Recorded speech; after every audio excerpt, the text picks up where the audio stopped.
And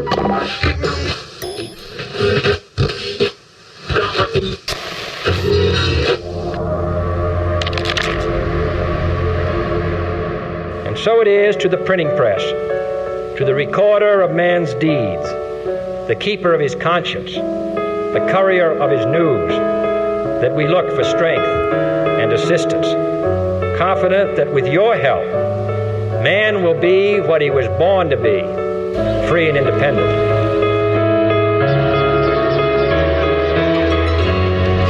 Welcome to Odd Reality Radio, the show designed to generate thought through entertainment. Join us as we explore the strange and unexplained, the unanswered and the unbelievable on Odd Reality Radio. An error doesn't become a mistake until you refuse to correct it. Welcome to Odd Reality Radio. I'm Ty West. I'm Joshua Ray. I'm Jerry Black. And on today's show, we sit down in the Para West Audio Lab with our special guest, Ra, as we discuss the alien agenda, the Anunnaki, the Nephilim, and much, much more. Stick around. You're listening to Odd Reality Radio.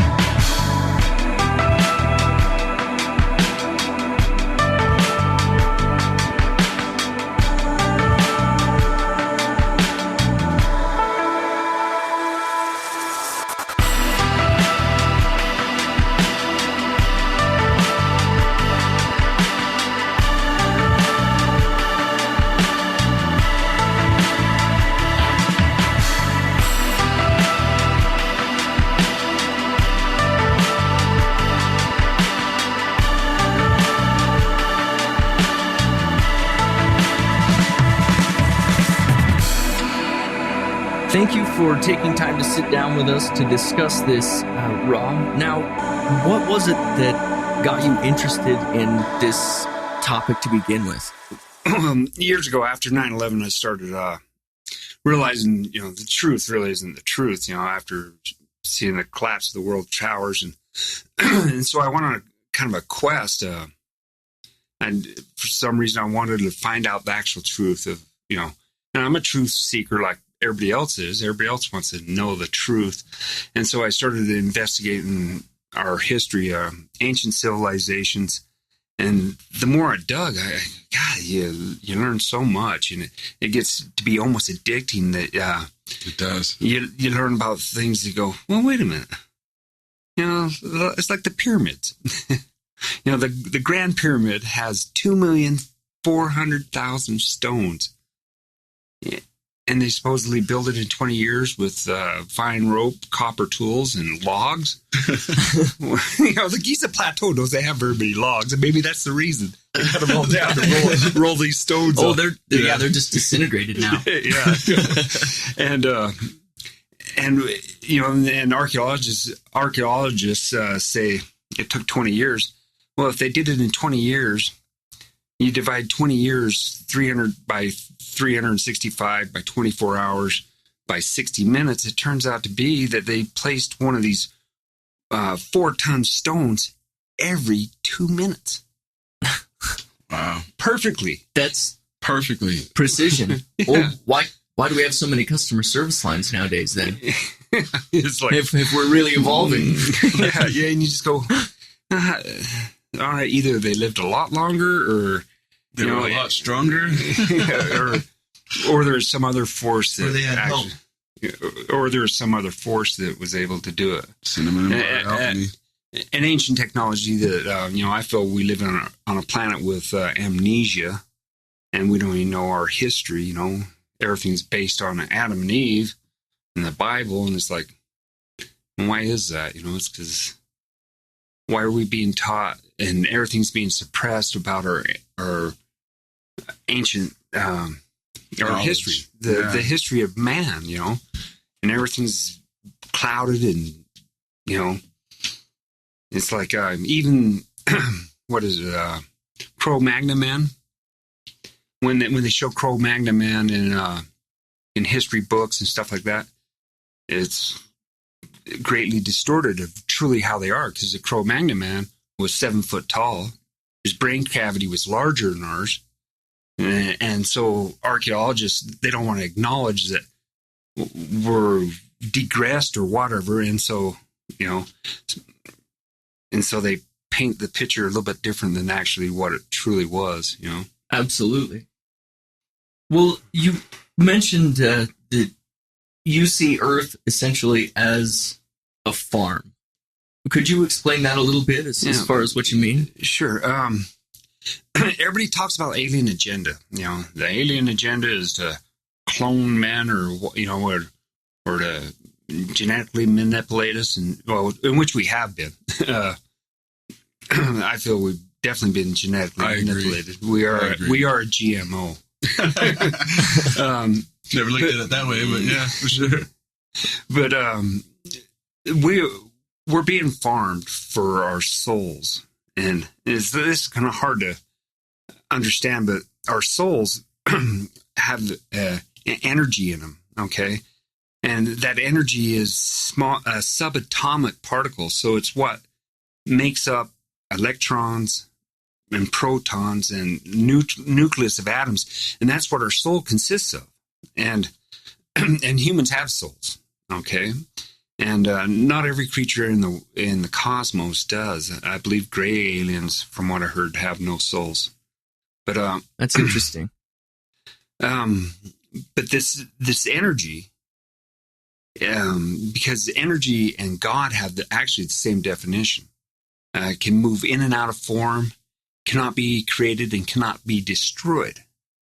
So that means your soul's going to live forever. All right. Right. It might go to the four winds, but whatever consists of your soul is going to always be. All right. And it always will exist. They've proved, well, at least attempted to prove the existence of the soul by weighing a person on their death. Yeah, pre and post death, right? Yeah, exactly. So, well, at their death. So it's like, at the moment of, because a lot of people argue, oh, well, then, people,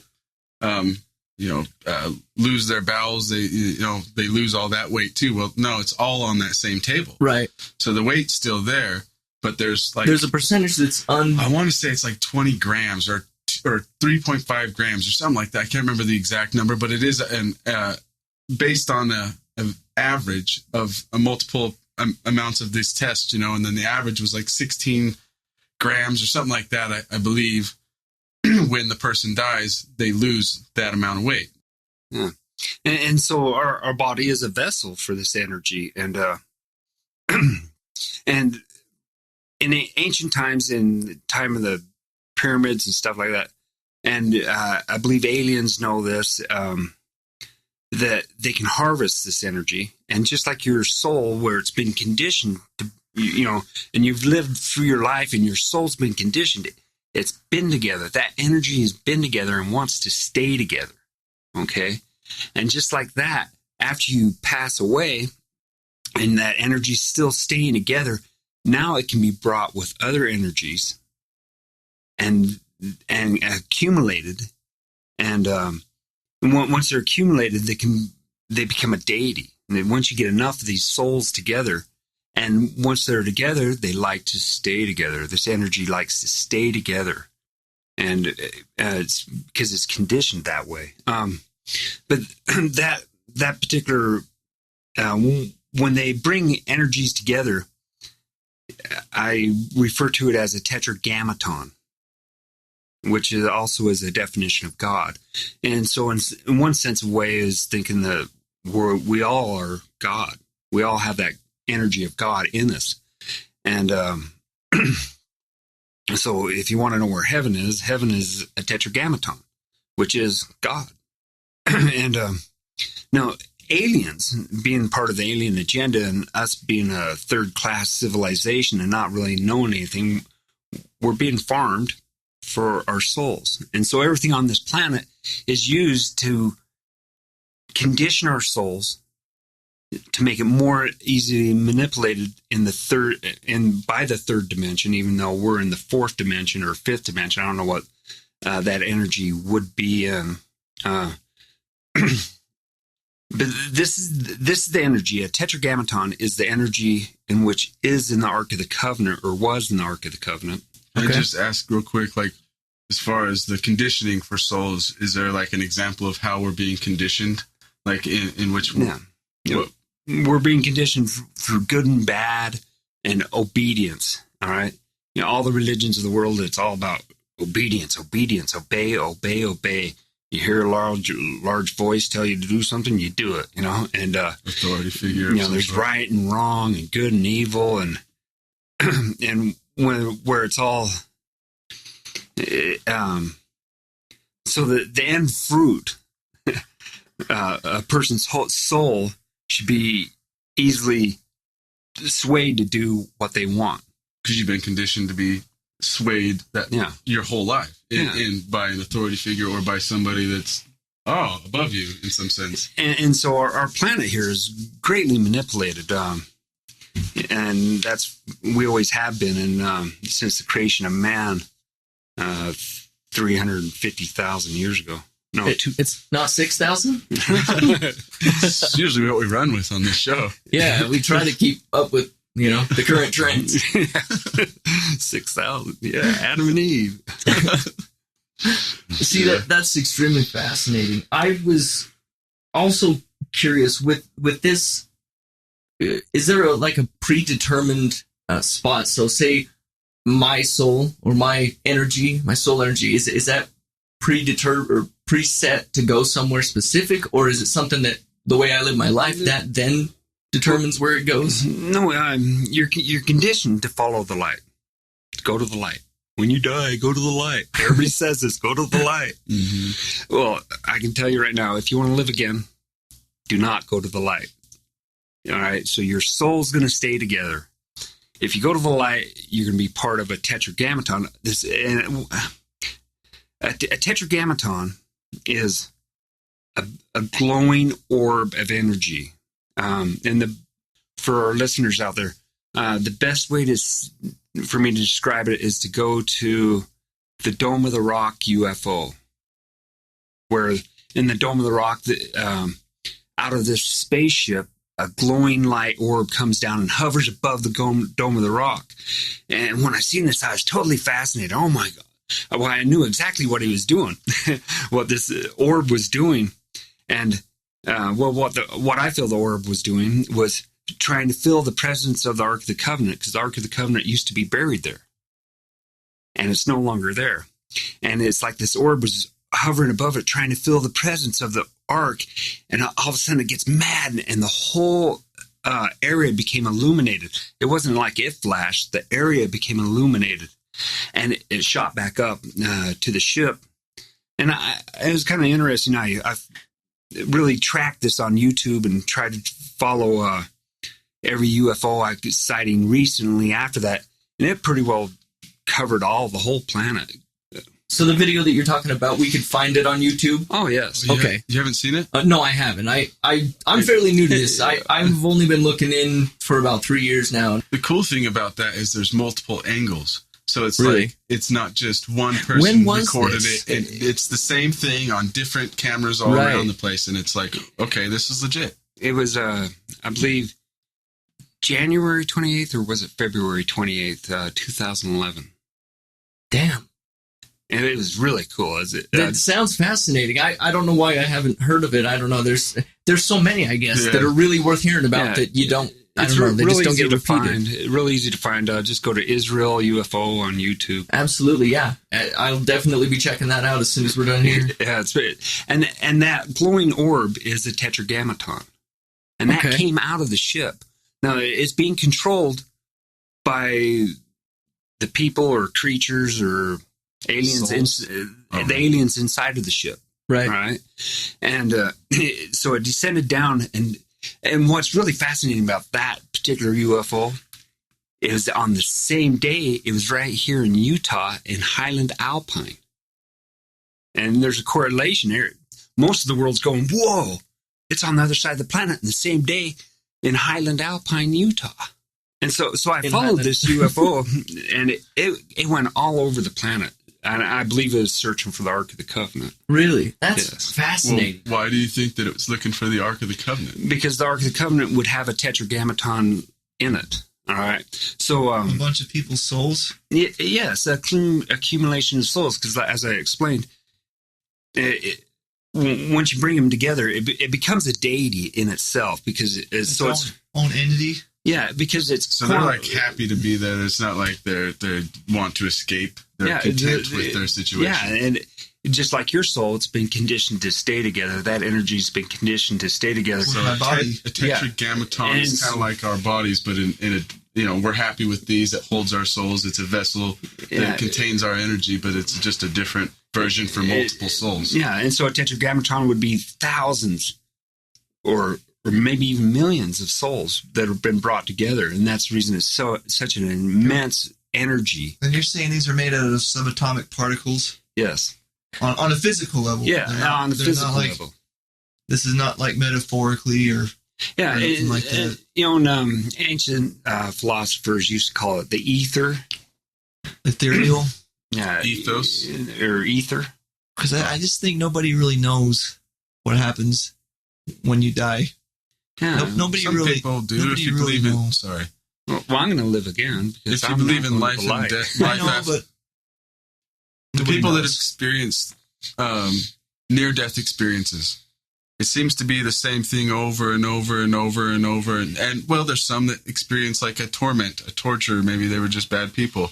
But it seems to like the same story of near-death experiences, and it's similar to like either going to the light or getting partially there and then talking to somebody and realizing they needed to come back, unfinished business or whatever. Whether that's something that happens in your head because you're dying, or if it's something that you physically left your body and your consciousness and your soul is somewhere else, and experiencing that literally.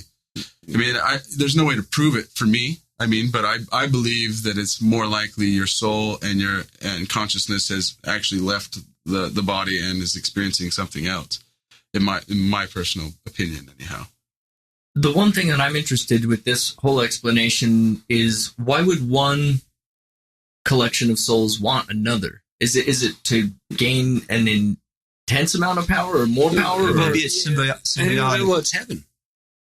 So I don't know how much you know about quantum physics, but quantum physics is amazing.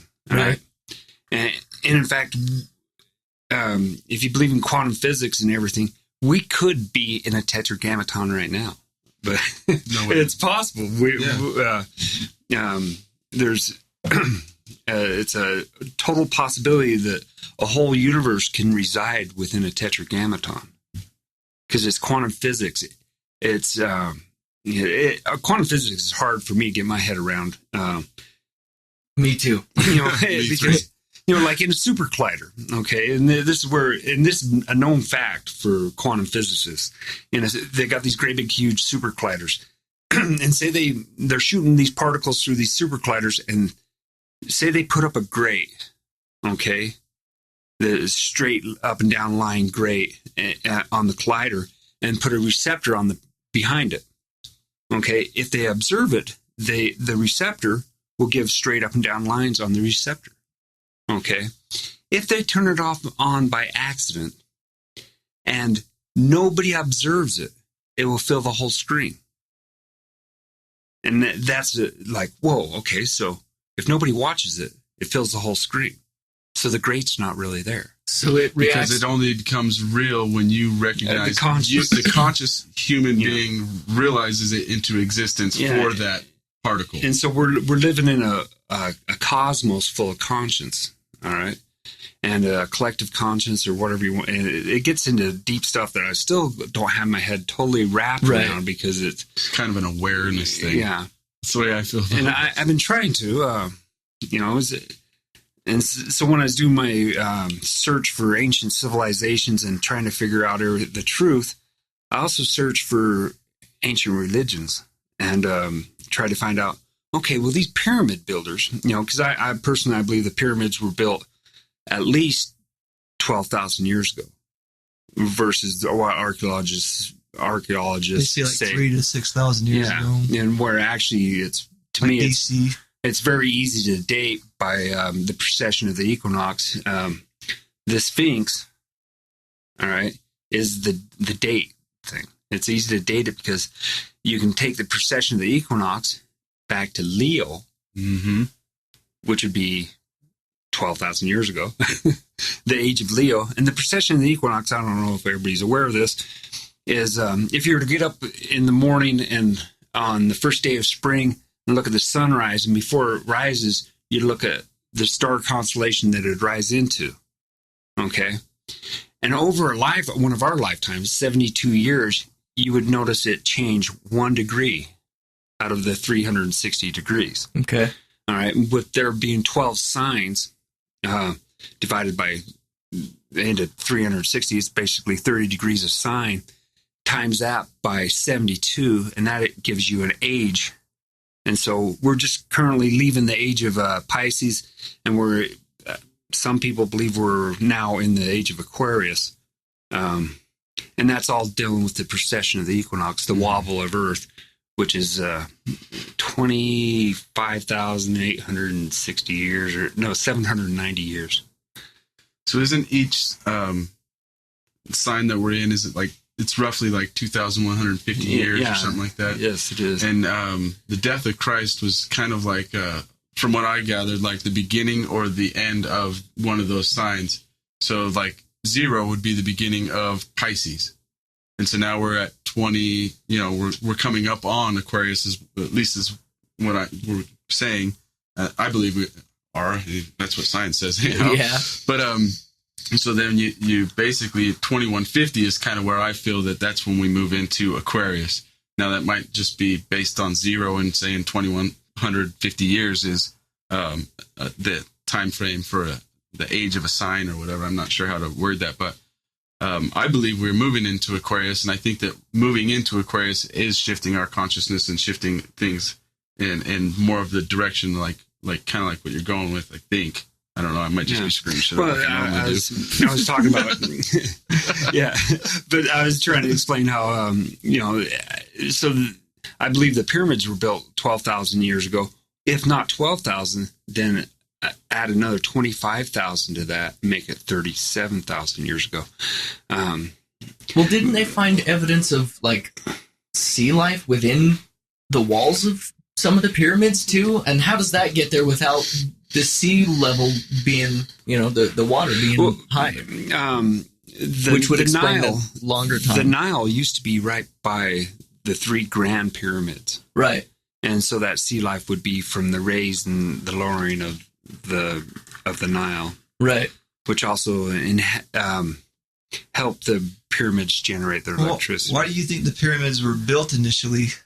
Well, the pyramids, there's like 1,500 pyramids are on this planet. That's right. Like, whoa. And we're still finding them all the time, surprisingly. And people don't know there's 3 sets of pyramids. There's possibly a 4th. I haven't confirmed the 4th yet.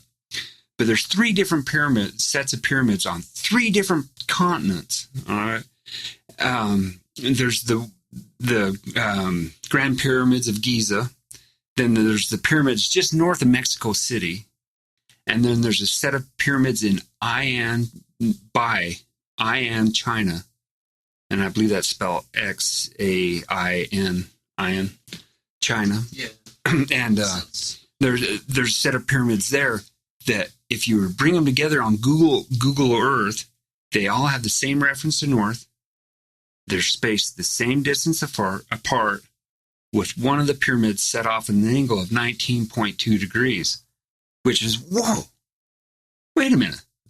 You mean, ley line type. Yeah, 3 pyramids on 3 different continents? How long ago was this? Do you think that's coincidence? Yeah. Not likely. I don't think they sailed on a ship and let's put a pyramid here. Just like the ones we did back home. It doesn't happen that way. They flew there, and what I believe the Earth used to be one world civilization. And but these pyramids, what they were used for was to generate electricity. So we're talking about the Tetragrammaton. Okay, so the Grand Pyramid of Giza, they dynamited their way into this pyramid, all right, to get into the king's chamber. They blew a big hole in it with dynamite. They get into the king's chamber, and they get into what they call the sarcophagus box, and it has a 20-ton sarcophagus. Yeah, what they thought was the sarcophagus box. All right, this is where the mummy is inside the king's chamber, and well, it has a lid on it. It's a 20-ton lid. All right, they open it up, and it's no longer. There's nothing in there. It's an empty box. Oh yeah, and then they laid someone in there. No, they never laid it. There's never been any mummies ever found in any pyramid.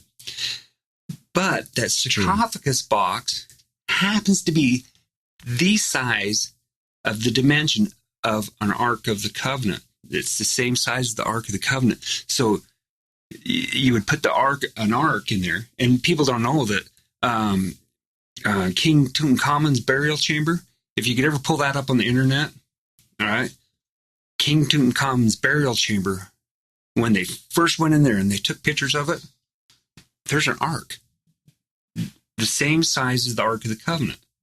And it's like, whoa. And so they put that in there. And so they put an ark inside of that and put the lid back on the box. And that was the generation of power. It's a clean universal power. It can be used. It never ends. It cannot be destroyed. It cannot be created. All right. It always has existed. The super battery. And so sounds like something Tesla was on to. So the whole pyramid things were amplifiers for this energy, and thus God. Okay? And so at that time, the presence of God was everywhere because it's being amplified.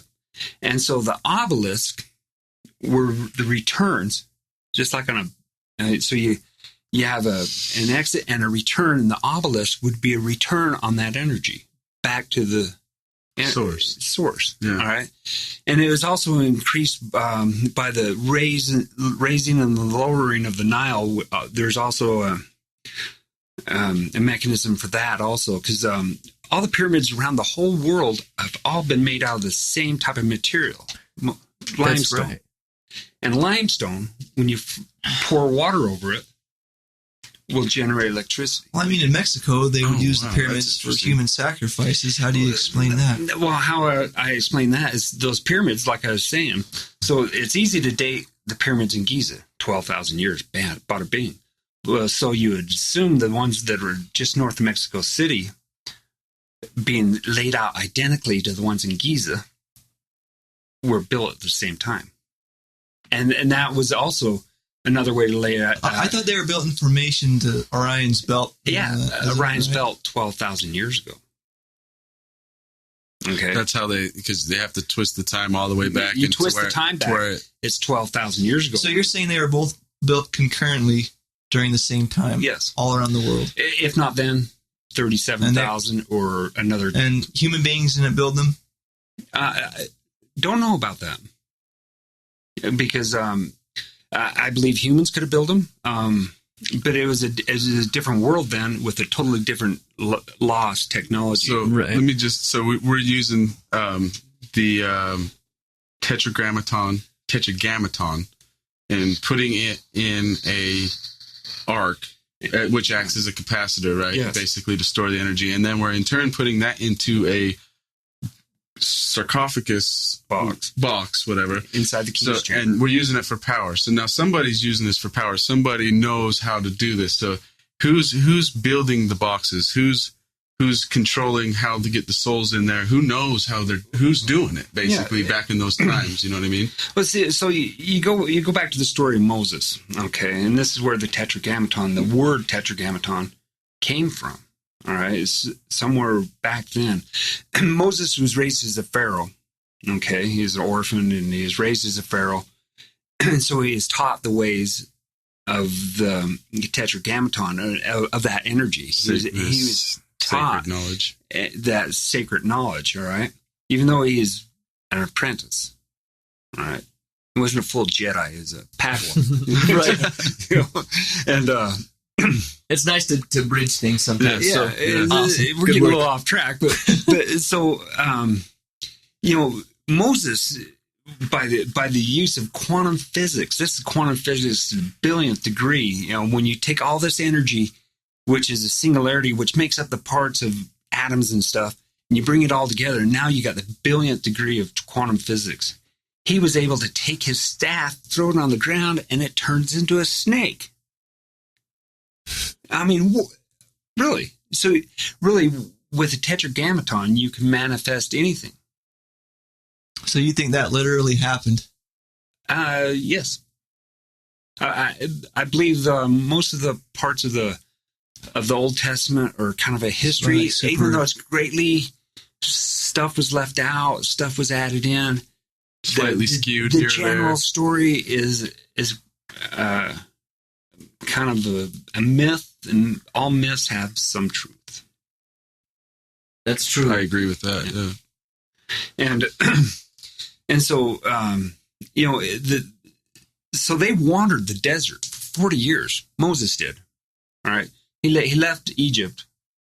All right, with the slaves after winning this manifestation duel. He beat the Pharaoh, and the Pharaoh says, "Take him." With plagues. Yeah. And There's a movie coming out soon talking about all that. Yeah, but I don't think they're going to get into this Tetragrammaton. There's already controversy with the... Yeah. And so, but the Pharaoh said, "Take them. You won. Take the slaves." And so he leaves Egypt with the slaves. You know, and people go, okay, so the Pharaoh already conceded, but according to the story, he chases after Moses. Why would he chase after Moses? Changed his mind. He wanted his slaves back. That's the story. Could it possibly be that Moses left with something else? Mm. You know? That's true. And something so in undocumented. the Grand Pyramid of Giza, and I believe that the Anunnaki and the Anunnaki and the Nephilim, when they were here on Earth before the deluge, when they exited Earth. Who are the Nephilim? The Nephilim. I've heard that before. I thought they were like supermen, like they are genetically enhanced No, supermen or something. I've heard them referred to as fallen angels. Do you subscribe to that at all? No, I wouldn't believe them as fallen angels. They were a breed that was... so the Anunnaki created man 350,000 years ago. They created a breeding pair 250,000 years ago, a.k.a. Adam and Eve. And then the Earth was different then, before the deluge, all right? It was more shielded, and it was an ice age, all right? But it was also shielded from the sun, so we didn't age as quick. And so people used to live to be about 1,000 years old, okay? But the gestation period was only 9 months. Wait a minute. You got someone living 1,000 years old? How many babies they can make? And so the Anunnaki needed a way to rule these people. All right? You got to have some kind of something to enforce these people because they're breeding like rabbits. They're right. There's overpopulation. It's only a matter of time. You live to be 1,000 years old. How many babies you could have in 1,000 years? So, It's like every 30 years it doubles or something. And you think people are a little bit different then? They were probably still just as horny as they are now. Absolutely. Less to do. And so mankind back then flourished, man. There were so many people, and the Anunnaki needed a way to govern these people. They created a race by breeding with man, who they created anyway. So man being a total GMO. All right. Sorry, not anything to do. They didn't like take an animal that was here, like what we to originally create man. Yes. So it wasn't a whole creation of theirs. It was they genetically manipulated an animal that already existed here and created man. Yeah, and they didn't get it right on the first shot. The creator of man, his name was Enki or Enki. I don't know. Yeah, I've heard it as Enki. Yeah. Before making man, and this is actually documented in ancient cuneiform script tablets, that he also, before he made man, he made what was called Enkidu. The Enkidu, and that's what they called him, Enkidu.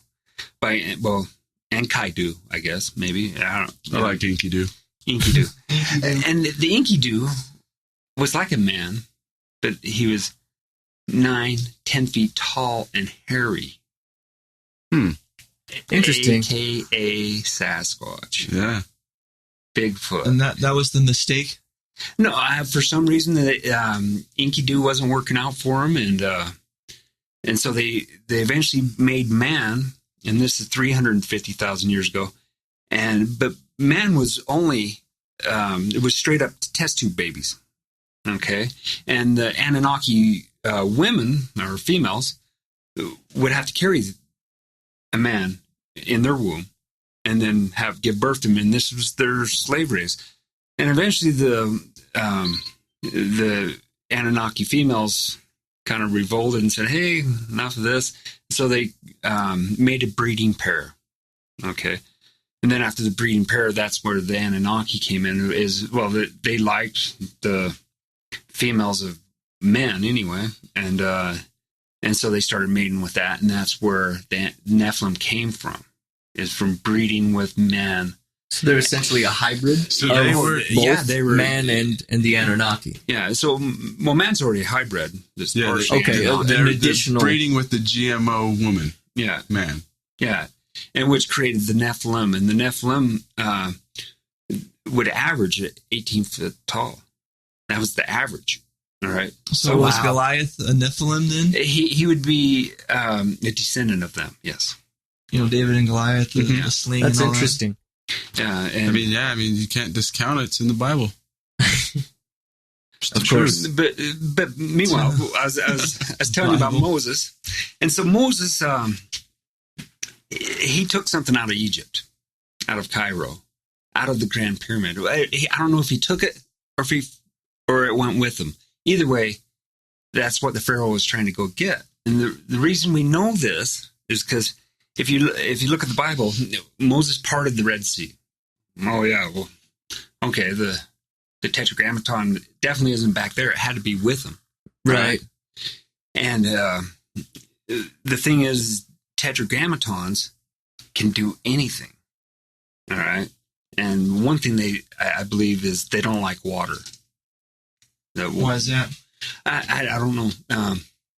But later on in the Bible, after Moses, all right, Joshua crossed the Jordan with the Ark of the Covenant.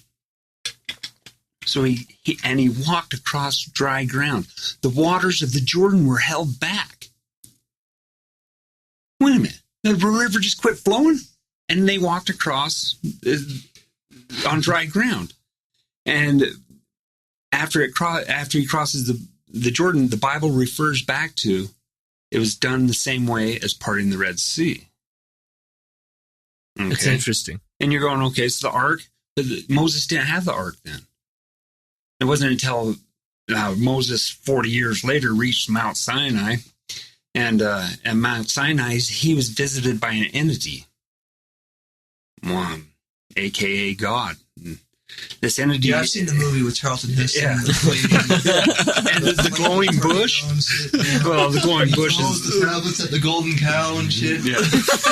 Yeah, exactly. Is that what you're getting? Yeah, no. That's the story, yeah. You get that part. But this entity, because Moses was wandering in the desert for 40 years, so he could have walked there in a week with 1 million people. So whatever happened to the firstborn being dead? What does that have to go in? Because... All right, well, I'll get to that in just a sec. All right, but so this entity tells Moses, "Hey, you need to build a box and put that in the box." And I'm sure he might have used more noble language. That's what I always thought. What was in the ark? Yeah, was the remnants of the 10 Commandments, isn't that? No, that's what was doing there. But it's actually the house of the Lord. The ark, isn't it responsible for winning wars and killing people with shocking... the Lost Ark, the Nazis are trying to grab it? It's the house of God. Well, that makes more sense. The ark is the house of God. All right? Well, and so God actually fits inside the box. And the ark is a capacitor, okay? It's gold on the inside. No, it's gold on the inside, wood in the middle, and gold on the outside. That's a capacitor. All right? And conducts, resists, like a battery, conducts. like a big ass battery. Yeah, it's for it holds energy, stores energy, and It can release energy even quick.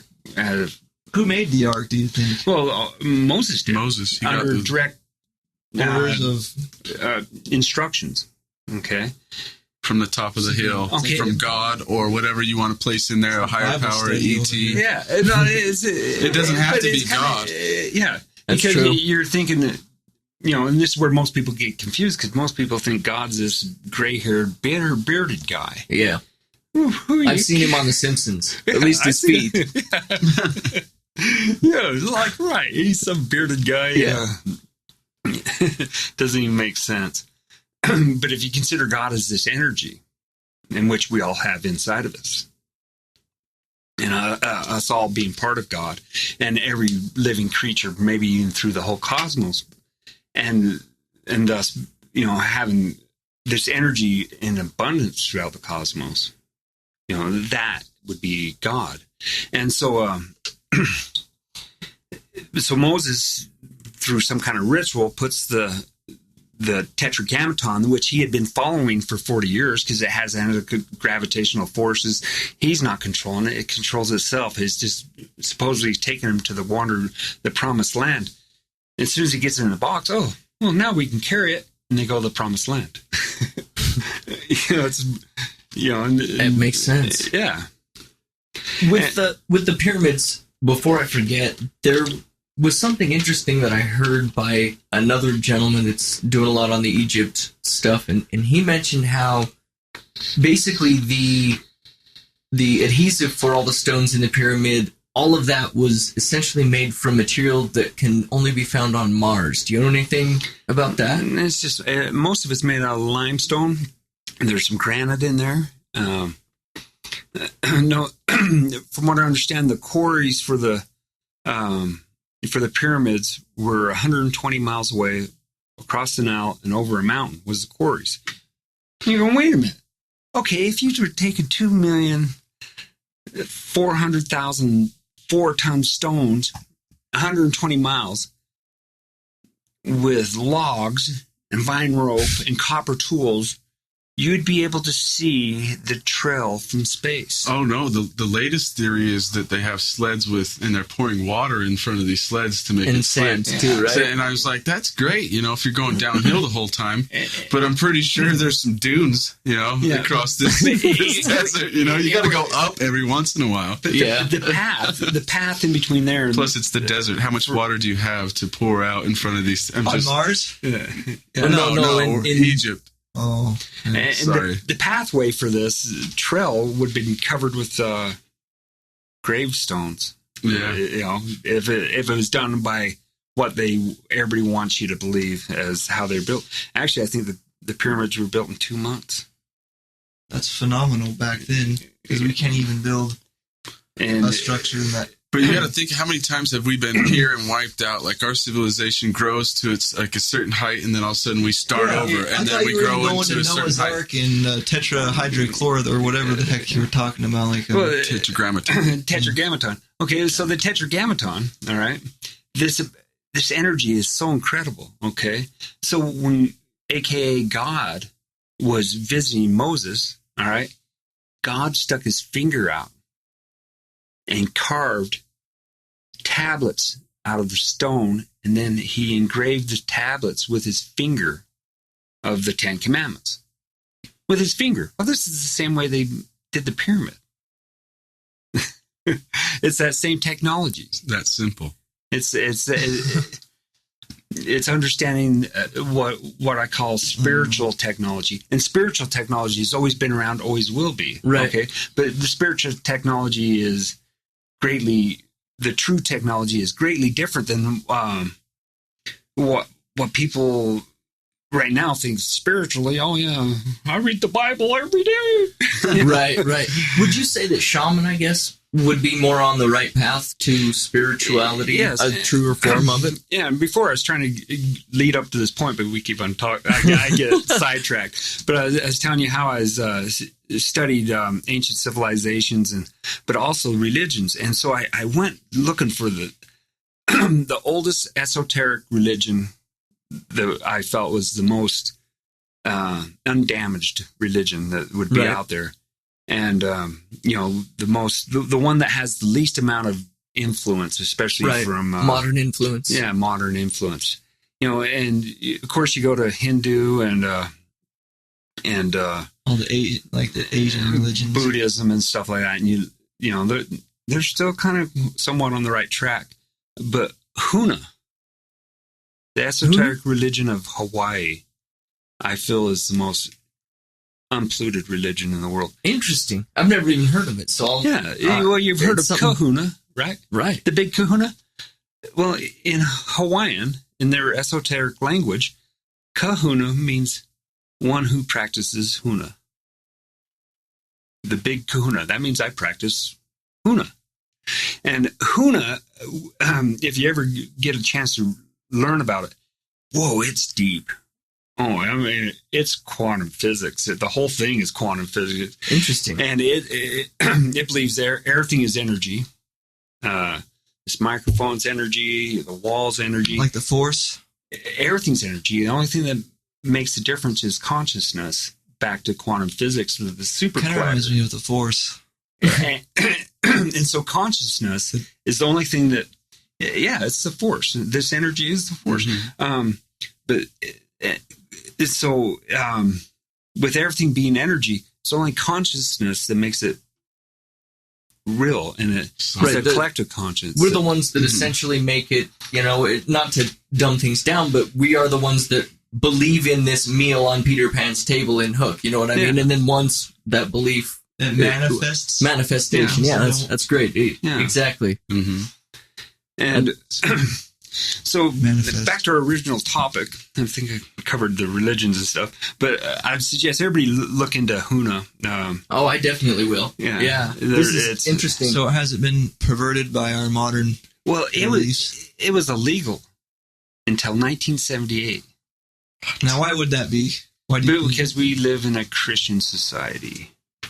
And Christian society has killed and destroyed all esoteric history throughout the world. Absolutely. We discussed a little bit of that in the Samhain episode and what they've done within holidays and traditions of the Celtic calendar and celebrations of those nature. And you look all through the history of Christianity is like, oh, that's blasphemy, and they'll off with his head, the Spanish Inquisition, and it's anybody either enlightened enough to see, believe or die. You die. Yeah. If you're enlightened, kind of a violent off belief. With your head. That's how it was like 200 years ago. And it still kind of is now. Clear up to 1978, and so in a nation that believed in that our founding fathers said on the freedom of religion, they had Huna in the state of Hawaii was illegal until 1978. That's interesting. Yeah, that's like... Well, it's like, I just want to read up about it now just to see, like, what was the big deal. Yeah, there's several books out there. One of them's The Urban Shaman. The Urban Shaman. That's Urban cool. Shaman. It's really, really quite cool. By Serge Kali. Is it something that was recently published, or is this a classic text? It's still, because most of shamanism of Huna has been forgotten and stuff, and there's only a few actual true Huna shamans still alive in the world. And so he's wanting to share his knowledge. Right. Is this something that is gaining any ground at all, do you know, worldwide, or is it? I don't know. Yes, it is. All right, so if you've ever heard of NLP, It sounds like it could be. Which is neuro-linguistic programming. That sounds more familiar, yeah. Tony Robbins. Right. Yeah, and all Motivational speaker. all these motivational, all of it. It's Huna. That's Huna. It's like that Secret, the book. Yeah, it's how to talk to your brain. That's Huna. interesting. And it's actually, but Huna is a little more deeper into the quantum physics part. Mm-hmm. That's fascinating. It's something that I've never heard of, and we will hopefully be doing an episode on religions specifically throughout time, and that would be something that I want to cover because me being interested in all the esoteric stuff, I want to I want to make sure that we hit on something like that, because it's got, if it's something that people are trying to stifle, then there's something worthwhile there, you know? Yeah. Well, what are you so afraid of? Exactly. Well, it's because in Huna, a Huna shaman can move something on the other side of the planet, and that's Like shamanism. Telepathically with your mind. Can move that. So a shaman could move that bottle from the other side of the planet. Is there a limit to where he can move it, or how There's no much? Or limit. His what? beliefs are his limit. Do you believe like hundreds of years ago, like we had like societies that we were able to use our brains to their full capacity and do the type of stuff you're talking about? Yes. And eventually, and like I was saying, so these pyramids, which amplified God. because remember the Bimini Road? You heard of that? No, I haven't. Oh, that was the road down in like where the Bermuda Triangle is, and it looks like there's a road in the ocean, and it looks like, you know, they said it could have been made by Atlanteans or something like that, like thousands of years ago, like 3,000 years ago, and they had like the obelisks, what you're talking about, and they were able to harness energy, but something went wrong, or they abused their energy or power, and the continent in the middle of the Atlantic sank. Well, I know we're going off a different tangent, but Well, it sounds related, though. It is related, because what went wrong was the deluge. All right. And according to the Mayan calendar, the deluge happened on 9879 on July 17th BC. so 10,000 years. Yeah, 10,000 years ago. No, Over 11. Yeah. I mean, Yeah, it'd be a little over 11 now. Though, you know, that was when the Cro-Magnon exists and the Neanderthals and, you know, ancient, you know, primitive man. But somehow... Do you think those were maybe some of the failed attempts along the way? The Cro-Magnon and the Neanderthals? Yes, very possibly.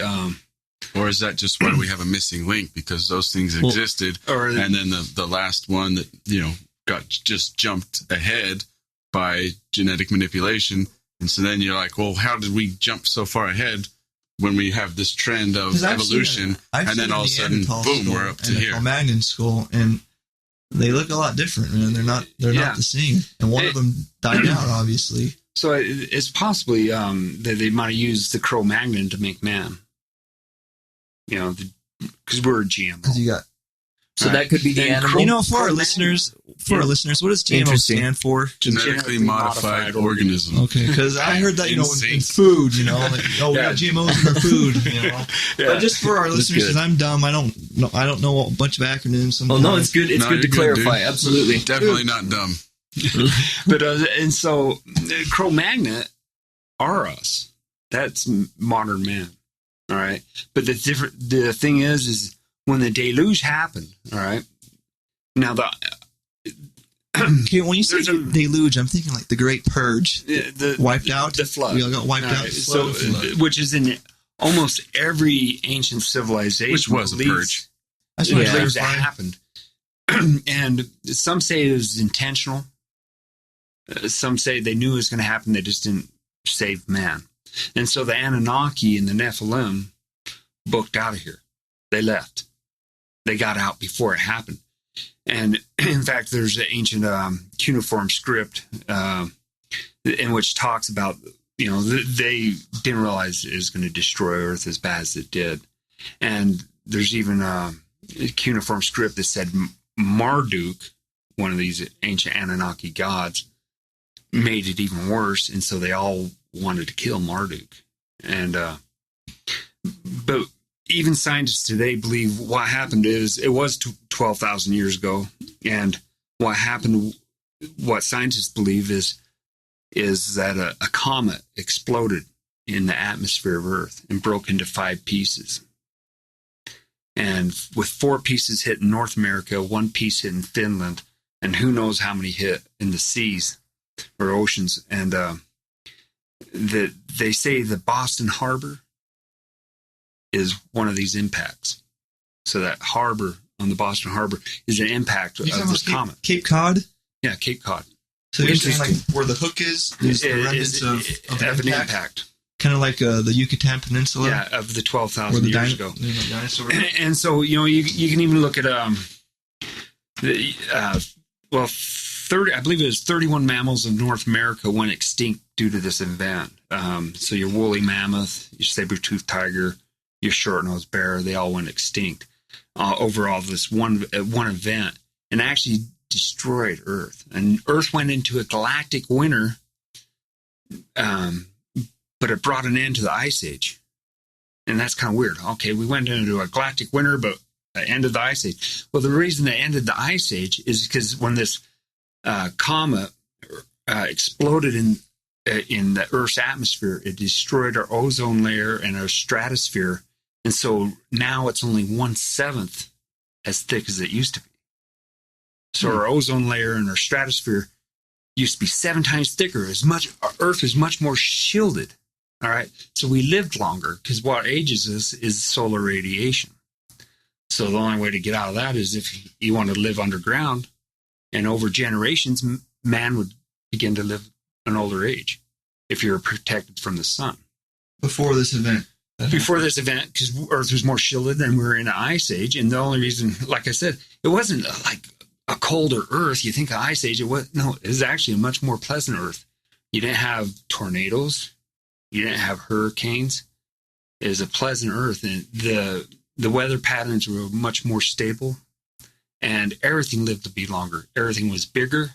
So your woolly mammoth was huge. So all the weather events today is as of a result of this big cataclysm of a comet that fragmented in pieces. Yes. So I've never heard of that one. And that's going back to Noah's Ark. But so they're saying instead of Noah's Ark happening, it was a comet that hit our atmosphere. Yeah, Noah's Ark is the Bible story. Yeah, basically God flooded the earth and Noah built an ark, but his ark didn't cause it. The Epic of Gilgamesh is actually more of the true story of what happened. It's just the Bible is just the way they explain things, and it's just so like metaphorical, chariots of light, those are actually UFOs. They're not real chariots of light. Tetragrammatons. Yeah, well, you were saying. Well, there's several types of what we call Vimana. All right? Right. And so the Hindu script, Hindu Sanskrit has descriptions of 3 types of Vimana and how they were propelled and everything. It's pretty interesting stuff. Yeah. It's not what most people would believe, But, I think it's definitely possible. Well, I think it's kind of interesting how, like, our thoughts and our intentions create our reality. Like, we can manifest things. Maybe we have to work and do things or whatever, but it's... You got to take action. Take action, exactly. So that's all created by our energy, like that, our ability, our consciousness, and just that one person can change these things and do all these things with this one little bit of a soul. And maybe that's what the... So if you combine all these together and you create 1,000 souls in one area with all that consciousness, all that intent, and maybe all that ability to manifest. Well, I think that's maybe what the fallen angels want, because when I was watching that video, it was talking about how, like you were saying earlier, the Greys have no souls, and we called them fallen angels in the Bible, and they were trying to, all the abductions and all that shit could have been correlated to what we were going into. That was some eerie shit when I was watching that. Don't you remember watching that video you watched with the moon? Yeah, the guy's going way off on religious stuff, but those fallen angels he was describing were tetragrammatons. Okay, and they were not singular. Okay, so a fallen angel, what he was talking about actually was many souls. It was showing objects that was like glowing orbs, but they were like not solid form. You see them like just. Well, it makes sense that they manifest themselves in something that we can digest, essentially, something that we can understand, and so therefore they come in these godlike forms, so that at least according to the video, so that we are less afraid or maybe more likely to worship them, at least from what I was able to see. Well, so I believe the Anunnaki. Even after the deluge, they appointed a kingship here on Earth. All right, so Like a hierarchy? yes, a kingship. All right, and this was following down the bloodlines of the pharaohs. So, so Egypt was the rulers of the world. Well, all they right? were gods. The pharaohs called themselves and so gods. There was cavemen. Well, and what cavemen were people that survived, and they're lived through the galactic winter, and they're trying to survive and live however they can without being ruled. Okay, and I'm sure even during the Anunnaki rule before the deluge, there was a lot of people that were free. Not everybody stayed in the cities and worked for the Anunnaki. Okay, I don't know how they ruled exactly. I said like the Nephilim were the rulers. All right, yeah, because they're 18. They were like the puppets from the Anunnaki, pretty much. But eventually, it's kind of hard, and they just kept on getting bigger. Some of them were 64 feet, and they used to pop people in their mouths for candy. Kind of like Greek mythology. we have all these stories in myth, and Right. I believe that a lot of myth has some root in fact or truth, and so I believe, like, I've seen pictures. Yeah, you can doctor all kinds of things on the internet, but giants. Google, giant skeletons, and speaking of that, if you ever do, and you're looking at, say you Google giants, you might come across a picture that has a guy that looks like Indiana Jones, like kneeling down in front of a stone that has a skeleton of a giant. Right? Well, that guy's an actual archaeologist. That's the guy. That's the same archaeologist that discovered the pyramids in Bosnia. Well, he's an actual dude that. He's the real Indiana Jones. Yeah, he is the real Indiana Jones. So I believe that picture with the skeleton of the giant behind him is bona fide, because he's the guy that says, hey. I believe it too. It's hard to say, you believe things like that. But I mean, yeah, I do believe that there was giants, because I kind of look at it. There's a theory that dinosaurs were so large because of the atmosphere, the oxygen levels and all this. So that's why they got so big, because there was so much more oxygen. So who's to say there wasn't man existing at that time in that same at a atmosphere? larger capacity. So you would have that same effect, yeah. Right? And the possibility to me, it's like if you can say that dinosaurs existed, and they're giant beings. How impossible is it for humans to have lived in that time frame as well, or GMO humans, right? Or those guys are the originals, right? Yeah. Sorry, I'm trying to go back. Yeah, they're the originals. We're all GMOs. Yeah.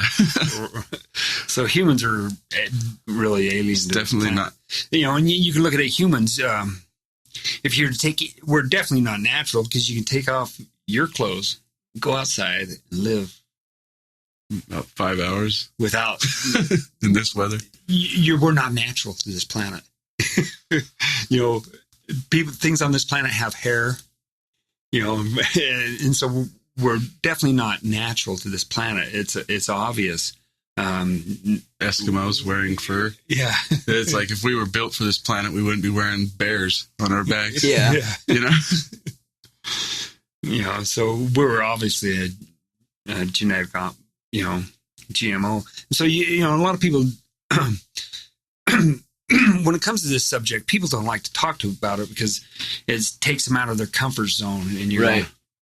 Yeah. Especially when I tell people that, hey, we're being farmed, and we're being farmed for this energy. What's a scary thought for anybody, really, to hear for the first time. Yeah. And so because the Tetragrammaton is a subatomic particle, it's a singularity in itself. Okay. And so if you're going to travel, dimensionally through space, you would have to travel through a singularity.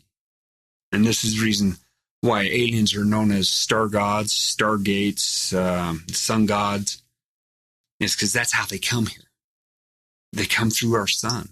And that's probably the hardest thing to wrap my head around is, and like I say, anybody can get on YouTube and look at near-sun UFOs, and you go, what is it doing? Man, it should be crispy critter. Yeah. But it's not a crispy critter because it's protected by a Tetragrammaton.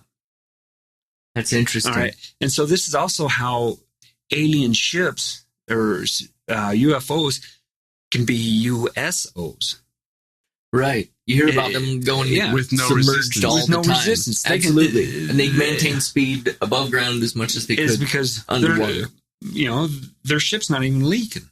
Like they have their own gravity, their own Their own set of electromagnetic rules. field that just in the same way that Moses parted the Red Sea. I mean, makes this little bubble under the water, and they can go anywhere they want. There's no water touching their ship.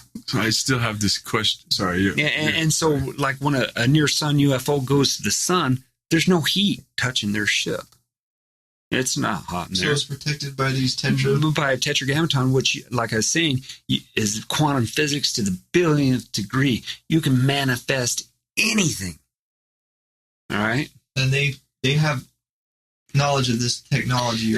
I believe man used to have knowledge of this tech. This is That was my question. ancient esoteric knowledge that man used to have. Do you think there's a possibility that anybody is harnessing this type of energy now? Well, yes, I believe the pseudo government or whatever the shadow government. behind the shadow government, the There you go, Illuminati, yeah. Shadow government. String pullers. and the Nazis. I don't know how Nazi they are now, but after World War II, I believe they got into this knowledge, and there's so much stuff going on. I wish I knew everything of what was going on. With some people say they're at war with each other right now, but being able to travel space puts them so much more advanced than the common sheeple of this planet, and being that everybody's ruled. All right, so this planet is still under rule, and even the shadow government is under rule, and the Nazis are under rule, even though they might be warring against each other. Yeah, they're not nearly as powerful as they were back in 40s. I feel the Anunnaki and the kingship that was placed here on this planet are still the ruling parties on this planet. I have the same feeling that from Egyptian, like Babylonian times, that same rule has carried out throughout time, really, and that knowledge has been passed forward to like bloodlines, for example, like the whole thing there, and that's where that sacred knowledge, and we're always trying to find these little bits of how they're doing things, but I think that's my basic idea of how it all comes down. What they're using and the Tetragrammatons is a whole new thing for me, and it makes sense of how they could control so much. I mean, it's hard for me to process Tetragrammatons and soul collectors and manifesting with this stuff. But I mean, it's not outside the realm of possibility. No, it's and I believe this kingship's still in place, even though it's kind of a little bit dormant right now. But the kingship was following the pharaohs, and so the last one being Cleopatra, and so Cleopatra and Julius Caesar had a child. The two rulers of this planet had a child. Anybody know his name? Jesus? Well, eventually he becomes Jesus, at least I feel. But so Julius Caesar and Cleopatra had a child together, and Julius Caesar gets murdered. All right? By Marcus Brutus and all the other... and he gets murdered apostles. and killed. Cleopatra finds out about it and realizes she's next. And the snake bites her. No, she was poisoned, they say, or she committed suicide, or Mark Antony and Cleopatra, or whatever. Yeah, like an affair. Yeah. Well, this is after Julius Caesar was dead. Cleopatra had 3 more children with Mark Antony, Julius Caesar's general. And but the firstborn, which that's where the bloodline goes, is known as Caesar Caesarion, and Cleopatra used to call him Isis. Interesting. Like ISIS, like ISIS. Yeah. Oh, what's his name of this terrorist group? Yeah. She called him Isis. All right, the reincarnated Isis. All right, and she supposedly sent Isis away, or Caesar Caesarium, what historical goes by, with her brother and sister, Mary and Joseph. And he went to India and then Tibet, and to learn and learned of their ways of Hindu and all the Eastern philosophies. And then he came back 17 years later, back to Cairo, and finds out his mother's dead. He has no army. He has nothing to go by. He had some supporters, but being a wanted man, because they did put a bounty on his head, and supposedly someone collected that bounty. All right, but more than likely, it wasn't him, it was someone else. Because and then he comes back and he decides to change his name to take on the name of his father, the initials of his father, which was Julius Caesar, and took on the name of Jesus Christ. And then to regain his throne, because that's kind of a big deal to be the king of the planet of Earth.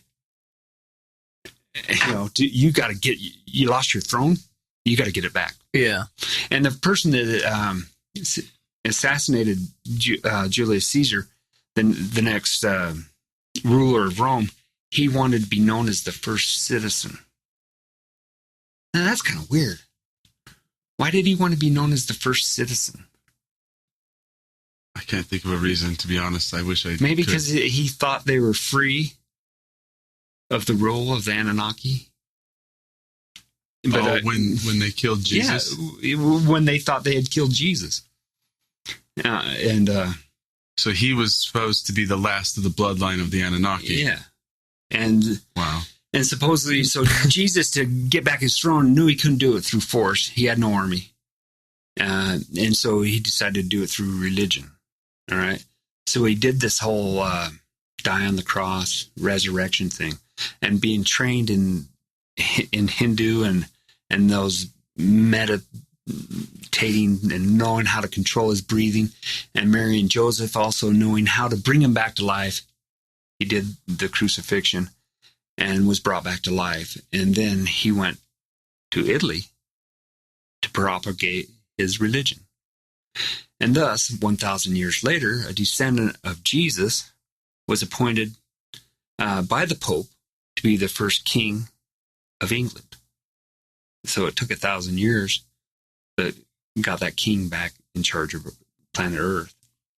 So would you consider that a good thing that we have the Anunnaki king back in his rightful place, so to speak? Look at Earth. I don't But that's what I'm saying, though. Like, is it a good thing? Was it better for Jesus to have lost? Would it have been better if he really was the first citizen?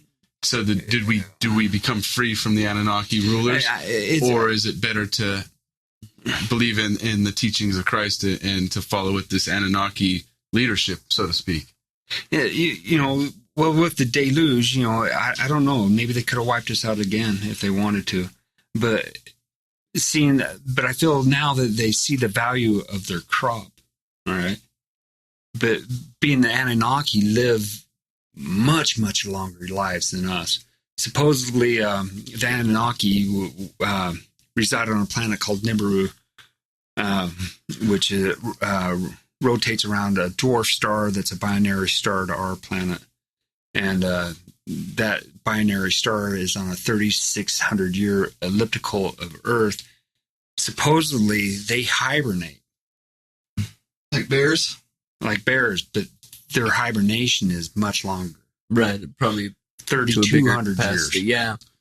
As soon as they get out of that warm zone, huh? Yeah, they go into hibernation. And so then... What do they want with Earth? Why are they here? What do they want? Well, because they're in the same solar system. They're like our galactic neighbors. Well, at first, the Anunnaki, all they wanted was gold. Do they have like nefarious reasons? All they wanted was gold. They wanted gold for their atmosphere, their planet. But there was something more about like because I was like, so they're just putting shavings of gold out into their atmosphere. I mean, what's the point of that? Yeah, anatomical gold. So gold down to a single atom. Because gold normally, usually it can be broke down into the smallest amount would be 8 atoms together. It'd be a clump of gold. You wouldn't even be able to see it. But if you once they break it down to a single atom, it's anatomical gold. So, have you seen that footage of the rubber alien-looking lady with like an eye on her forehead? Is that an Anunnaki right there? I don't know what the Anunnaki look like, and some people say they're the reptilians. Well, that's what I wanted to suggest, but it's just because of all the symbolism of snakes and elongated skulls. Because I've seen pictures of super long I would say skulls they before. have the elongated skulls.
And they kind of look human, like got orbits on their eye orbits and all that stuff going on.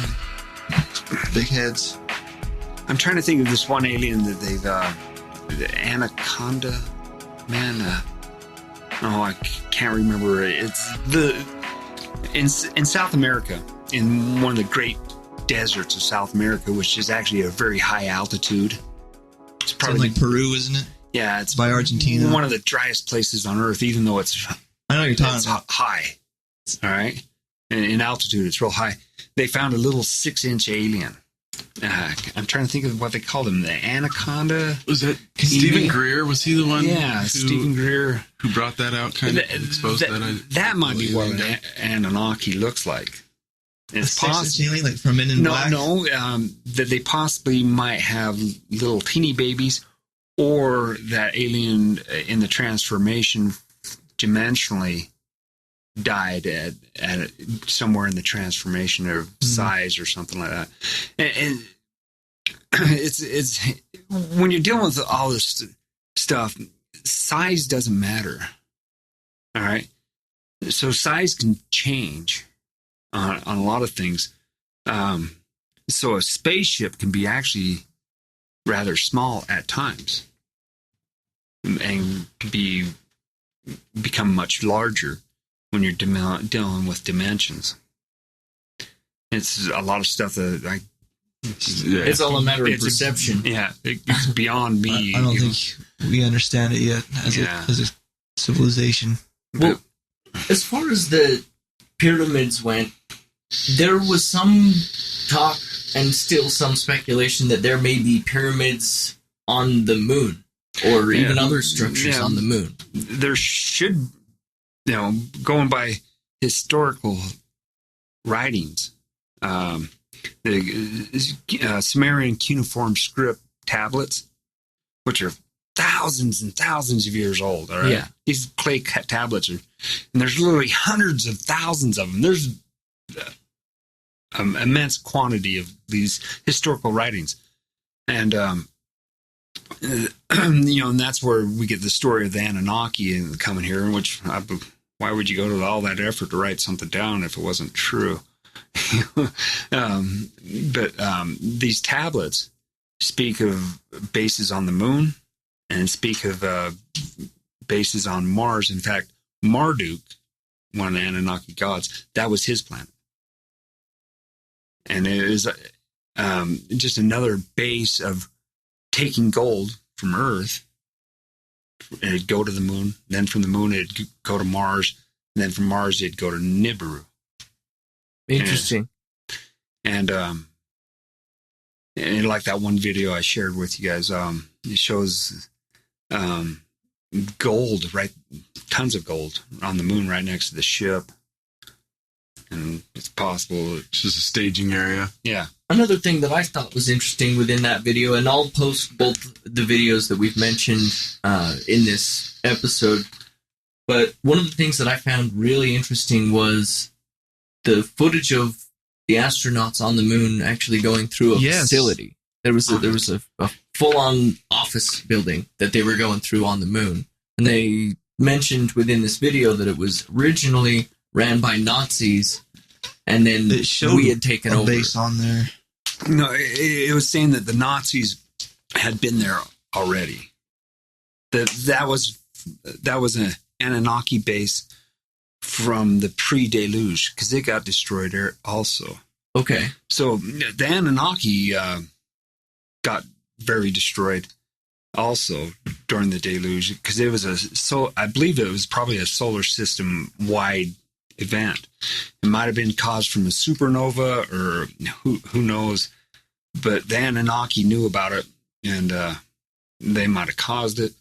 But they got out of here, out of Earth. Is there any possibility that when this planet passes, that it could cause something like the deluge? Oh, well, sure, because and that planet, just like our planet has a lot of junk on it. It has the asteroid belt, has the Kuiper belt. And so when that planet passes through our solar system, and I believe it goes in between Mars and Jupiter, but when it passes through the solar system, it's packing all types of stuff. So there's all types of things are going to just dragging all this. Yeah, I see what you're saying, like bringing stuff, the other debris that's floating around, grabbing onto its gravitational pull and just dragging it. And it's not safe for that planet either, because we got an asteroid belt.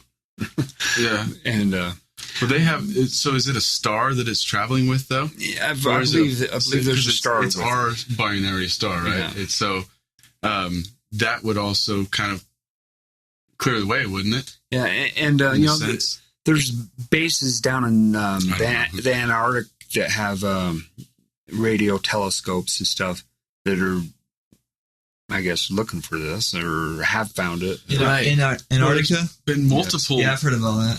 There's been multiple astronomers who have discovered this. It's been written about multiple times over the years. In the 70s and the 60s, Planet X discovered, and then it just goes away. And people are like, oh, it doesn't exist, but it keeps coming up over and over and over and over. It's like, yeah, something's definitely out there, because these guys are seeing it. And something's documenting it. Those guys. Astrologists. Exactly. They work in pairs and they die in pairs. Clumsy. And it's not a good time to be an astrologist. Exactly. That's too bad. Because it's a fascinating subject. It's something that, if you find something out, you better keep it to yourself. Exactly.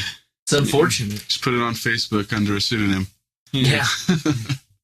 Unfortunately, even that's traceable anymore to some degree. Yeah, everything is. NSA knows everything. Yeah. Well, there was another thing that phone. I saw about a potential swastika-shaped Nazi base on the moon. Yeah, I've seen a picture of that, and it could very well be possible. The symbol of swastika is an ancient esoteric, way before Originally, Hitler. it was more of a peaceful symbol, right? Yes, and same like I was telling you, the Star of David is an esoteric symbol, and they don't. The Jewish religion doesn't even know where it came from. All right, the Nazis gave it to them, but that they sure did. But like I was saying, a Tetragrammaton is the symbol for that is the Star of David. Interesting. Why is that? Like, well, we know that the Star of David is two triangles offset, right? Yeah, and the best one to explain that would be Nassim Haramein. He gets into the tetrahedron grid, the 64-point tetrahedron grid, which is he claims is anti-gravitational. It's something to do with the dimension of space. Okay, interesting. And he gets really deep into it. But I learned a lot of my stuff from him, especially with the Tetragrammaton. That's fascinating. It's something that I've never even heard of until tonight. The Tetragrammatons just baffle me, because, like, so you're saying don't go into light and you'll be reincarnated, basically. No, I'm saying you get a chance to figure it out. Well, yeah. No, but from what I gathered so far, is if you don't go into the light, you can be reincarnated and live again here, basically, right? Kind of, maybe, or maybe no? anywhere. Maybe anywhere, but you get to live again. You might have the chance to figure out how to live again. Oh, okay, you might have the chance to figure out to live, but so is that like heaven would be almost like a Tetragrammaton? So it's not. Yeah. Is that kind of like he was asking? Is that the final destination, or is that like stay out of the light and you can find your own final destination? I think that's the final destination, but once you're there, just like this planet, you're under rule. Would you have any freedom once you're in a? It doesn't seem like it seems like somebody on the outside rules that Tetragrammaton and makes it manifest what they desire. Yeah, and so aliens use this Tetragrammaton to travel space, and that's the major purpose for it. And they can also use it for energies, other energies, and there might be all different types of species that are used throughout the cosmos, used to create Tetragrammatons. But more likely, they feel humans probably are the best. That's interesting. Because we're a third-class civilization. We're easily manipulated. Well, and we've got things... I've always wondered how much our emotions play into why the extraterrestrials, or whatever you want to call them, would be interested in us. I think that our emotions carry a type of energy within themselves that I always thought that potentially if they were, even from the future or us from the future, it was the emotions that they had lost touch with and the power within those emotions. So this more in-depth explanation makes a lot of sense within the concept of energy. Yeah, because if you consider the soul energy, and what about animals? They got souls? I believe plants, animals, and everything. Earth. I believe everything has energy. So are those being harvested as well? Because, they don't seem to be in the same kind of grooming as we are. You know what I mean? Like they're kind of just free roaming, get their own thing. But you might need, that's the reason you need man's soul to keep them in line, too. It's all big, work as a group. Yeah. And with, where was I going to go? But with that energy, and being able to travel space, and that makes us very marketable, Yeah, absolutely. No, I think there's aliens that come here to get their hands in the cookie jar. And I believe there's races of humans throughout the cosmos which are living under similar circumstances, where they're being farmed. And that's the reason some aliens will come and abduct people. They got a great source. Let's put them on this planet. And they'll propagate. And then we can harvest their souls. All we have to do is put them there. So they're terraforming strictly for farming. Because... And pre-deluge, we used to live to be 1,000 years. So it took a lot longer to get Tetragrammatons and to collect these souls, but now we live to be 70 years old, and so plus we wage war all the time. Yeah, and, war victims are the best. It's like a highly charged battery. Yeah, and so someone that dies of old age, what's the condition of their soul at that time, where they just fade away of death, versus someone that's in the full prime and their head gets cut off. That's true. Which would be the better soul to harvest. Now, if you were to decide not to go into the light, so to speak, would you say that a lot of those things that people are claiming are ghosts and things like that, is that people that have decided not to go into the light, or do you think that's something maybe different? It's a little off the subject, but seems related.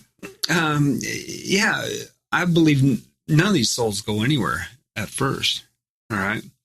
And I think that they collect them and gather them. And there's actually Egyptian hieroglyphs that actually show this. And I'm going, why hasn't anybody ever... I see what's going on. And in fact, the one documentary, The Pyramid Code, at the first of the Pyramid Code, and it's within the first 15 minutes of the Pyramid Code, they show these great big, huge quartz bowls made out of quartz rock. Okay.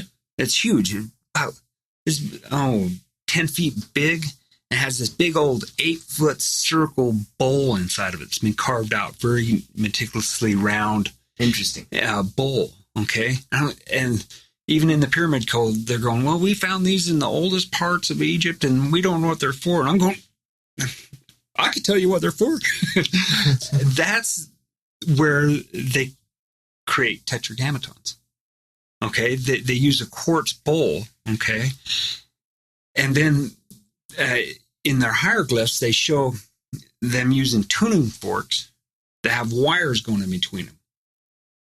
So it would be a pair of tuning forks that are connected with wire, and so that they'd have the same resonant frequency.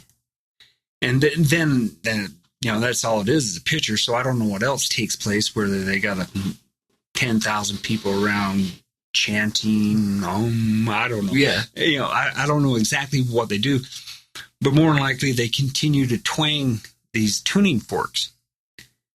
And they place this bowl on ley lines, okay? Ley lines are these lines that go through the earth that magnetically, in fact, most of the cities on Earth are laid out on ley lines. And where these ley lines cross is where you'd want to put one of these bowls. Kind of like Earth's energy grid. Yeah. And I'm not positive about this, but I feel that the resonant frequency that these tuning forks, you'd want to get out of these tuning forks, would be 28 kilohertz. Interesting. Why is that? Why such a specific number? Because the frequency coming out of the Bosnian pyramids is 28 kilohertz. Now, Earth has a frequency of 6 kilohertz. But, and so why would that part of the Earth, where the Bosnian pyramids are, have that 28 kilohertz? And so I'm thinking somewhere along the line, I think that's the frequency that would attract this. So have they excavated or done any real digging in the Bosnian one? Have they gotten into like... Yeah, they have. They've got into, there's tunnels in there. And have they been able to find the source of this? No, because it'd be deep inside. So is this the Earth that's causing it, or is it the Tetragrammaton? I'm not sure. Yeah. That's interesting. Whether it would still have one left in it. No, so... And if they did, it wouldn't tell us. When the Anunnaki, I told you about the deluge, when they evacuated Earth, I feel that they took their tetragrammatons that they had with them, okay? So when they're evacuating Earth, they'd go to each pyramid, which there's 1,500, and I feel all pyramids, at least all operating pyramids, would have a tetragrammaton associated with it or inside of it, all right? That would make sense, yeah. Now, the ones in North Mexico City that are laid out the same as the ones in Giza, all right? They have a huge tunnel. I forgot what the name of the street. There's a tunnel that's underground that connects all three pyramids, and all this tunnel is lined with mica. And they say this mica came 5,000 miles away in Brazil, clear up to northern. Seems a bit of a trip to get that type of material. I know, for mica, for plain mica. And does it have any special properties? Well, mica is in everything. It's in your cell phone. All right. Okay. It's a stone. It's actually in your cell phone, mica. So it has some sort of special property then. And it's the greatest insulator. Okay. All right. The greatest natural insulator. It's amazing. And so this and so it might have, those pyramids, even though it's a set of three, might have only had one tetragrammaton associated with all three. Mm-hmm. Now, supposedly, this is how they would elevate their ships into space. So I was talking about three different types of vimana. Mm-hmm. One was just for traveling here within Earth. Then one was for traveling through the solar system. Okay, that makes sense. And then one was for traveling through interstellarly. All right. Now, to travel interstellarly, I guess they would need a pyramid to help elevate their ship into space. So when they evacuated Earth, they'd fly their Vimana, or we'll call it a Vimana, over a pyramid, and it would elevate them into space. Interesting. And when they were done with that, they'd take their Tetragrammaton and take it and go to another pyramid until all the evacuations was gone there. And it was kind of a systematically to eventually where they got down to one pyramid. Do we know which one? Yeah, it'd be one of the ones in the Grand Pyramids of Giza, which would have been the last ones left. Okay. All right, and they would have got there and left with the last ship and leaving a Tetragrammaton behind for a return. Mm-hmm. Or it's the only way to leave. Yeah, if it's in there. Yeah, you can't take it with you. If you gotta leave one behind, and thus leaving us with God still amplified. Yeah, right. Until Moses, and then Moses takes it out of there. So all of a sudden, we didn't have God except for in the Ark of the Covenant. I mean, and then eventually, if you follow the Bible, the whole Old Testament of the Bible is about the Ark of the Covenant. That's all it's about. All the wars, everything that happens is about the Ark of the Covenant. You know, okay, it's a box. It's definitely something special. What's inside the box? It has 2 stone tablets in it. Who cares about 2 stone tablets? That's what I was going to say. We already earlier. know the commandments. We don't need them stored. Yeah. Really, we got need them pretty dialed. These It's only awesome 10. gold tablets to reinforce what we already have. But if you follow the Ark, Moses actually made another Ark. Really? So, yeah, because the first Ark was a kind of a quickie. So then he made a better, upgraded, better capacitor.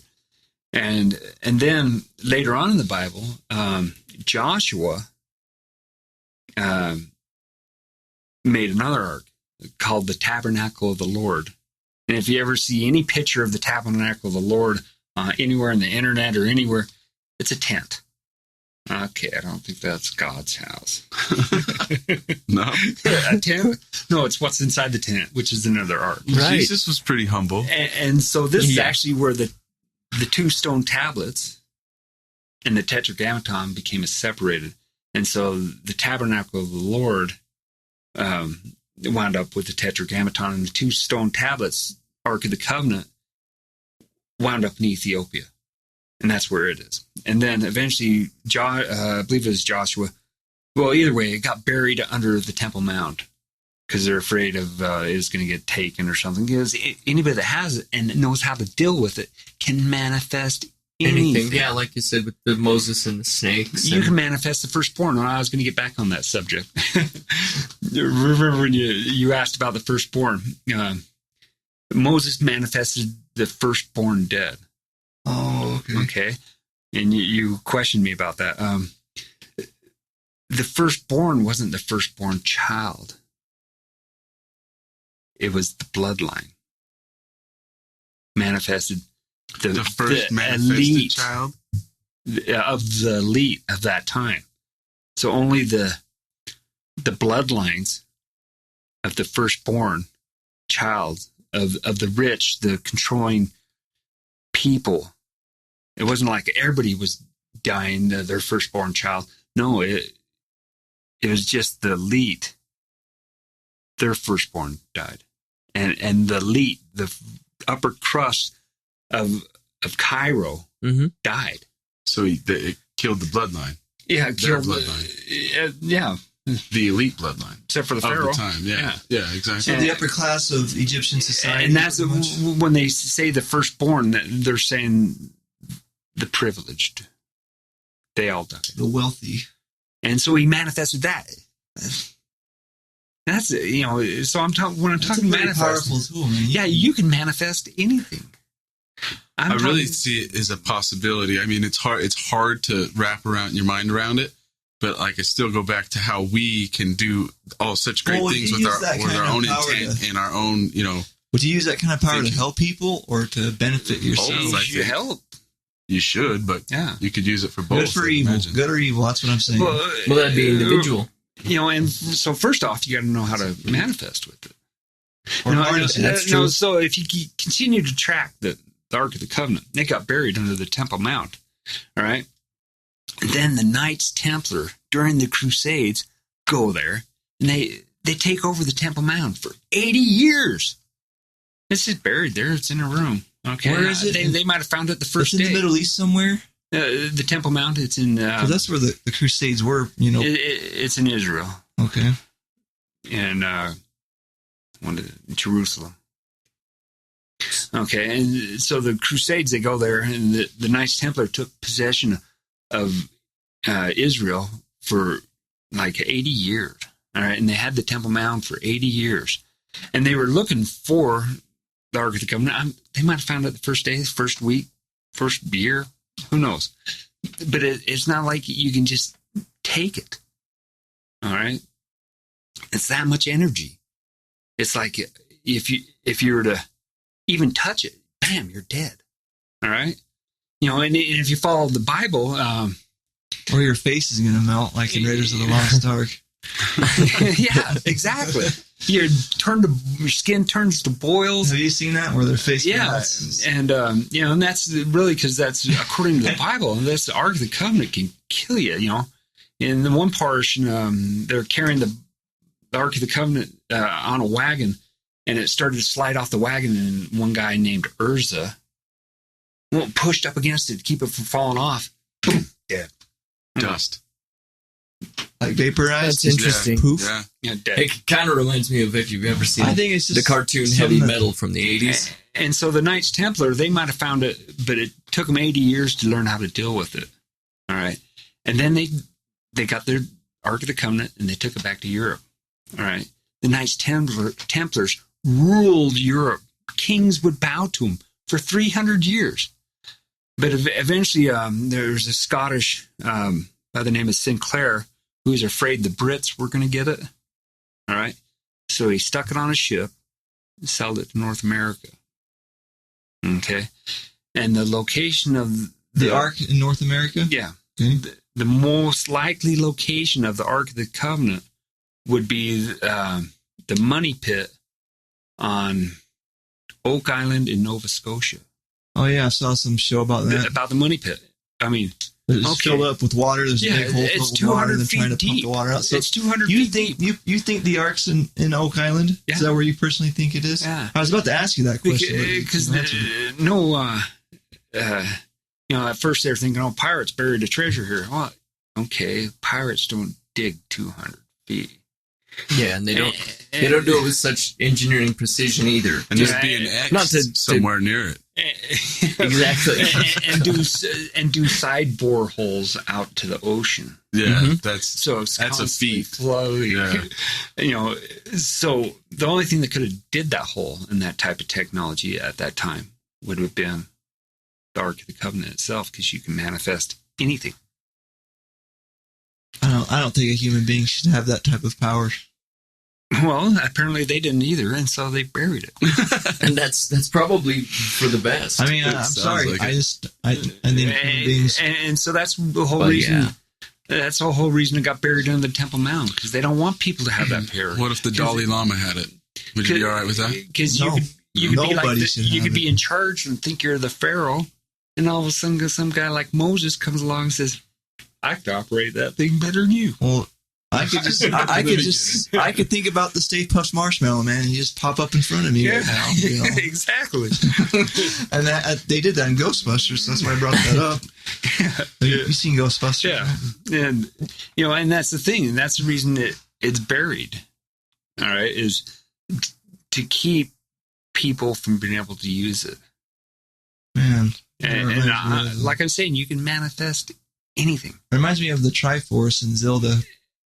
And so there's a lot of representations. Well, I mean, and media does a an lot object, with it. You know? Absolutely. If you have this object, you could think of anything. You know, well, like I was saying, if you guys have seen Heavy Metal from the 80s, the movie centers around this green glowing orb that melts your skin if you touch it, but it also has this controlling, this powerful source to it. That I believe that movies and video games and all these things leak out information.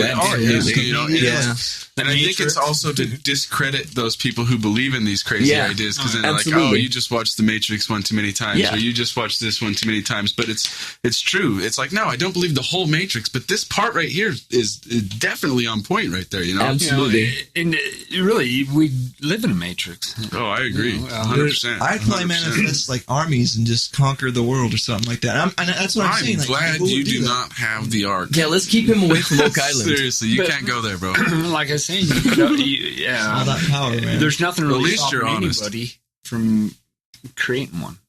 And there's, I'd like to think I forgot I'd what use this it in a guy's good way. name was. like In to. Florida, he built the Coral Power Castle. ultimately corrupts. Right. Have you ever heard of it? Yeah, the You've Coral heard of the Castle. Coral It's a Castle. fascinating story. He knew this technology. All right. This With guy what he did himself, by himself. Yeah. That seems to be the only Coral explanation. Yeah. Yeah, oh yeah, he said he harnessed the power of the Egyptians. Yeah. But he just had a little box. On the top. Yeah. Yeah, with It's just a little antenna and box. stuff coming out. So he just had a little Tetragrammaton. And he did a lot with a very little amount. He's got a massive door that you can just So kids overall, could use, and it's on a pivot. Yeah, and so crazy. Here on Earth, since we're a crop, okay, they don't want to. People, the farmers of Earth do not want us to know our abilities. They don't want you to know you really have a soul, and they don't want you to know that you can run. That's what I think about they in general. They don't really want you to. Okay, and so you look at our religions in the world today. Any religion teaching you how to levitate something? No, they teach you to think and live a certain And way. obey, obedience. They don't teach you to think; they teach you what to think, not how to think. absolutely. And so, Yep, yeah. and that's the thing with Huna. With Huna, You the Hawaiian you theology or whatever. could levitate yourself. All right. Is there a book that's tied to Huna? Just curious. Is there like a Bible or Yeah, essentially? that's a good question. No, there really isn't. And see, Huna doesn't believe in a deity. They don't worship a deity. It's really not a religion. It's like you just, like you said, it's kind of more like a shamanism as far as the practices go. Shamanism. Okay. All right, and makes sense it's to not not like they're have a book. worshiping any deity, but it can go with any religion. So you can be Hindu and know Huna and practice Huna. You could be Buddhism. It sounds similar to shamanism. You could be a Christian and still go practice shamanism or, like you said, Huna. And that's actually, interesting. it would even help you. But this Huna, you could levitate yourself. The problem is it'd be very hard to do in front of someone. Chris Angel can do it. No, because David Blaine, Chris Angel can't do shit. Because you have a collective conscience, all right, that's still telling you can't. So you got everybody else's reality saying what reality is. Okay, and everyone else's weight can play a part on your perception. We're almost, it's like we're all in an agreement that this is solid. You can't do it. Yeah, but this is the part of your conditioning, okay? That's how I was programmed. Yeah, you're conditioned. Yeah. We're all programmed, and we're pounded with it and now. And in fact, we got billions of waves going through us right now. Cell phones, radio stations. Watch this, wear this, play that, date this, do that. And all that stuff's traveling through us, and it's interrupting our actual true ability to focus on anything. It's hard. You're right. Yeah, because I feel it every day. Yeah, it's like the Matrix. Yeah, it truly is. And it's our world. And so right now we're as the farm.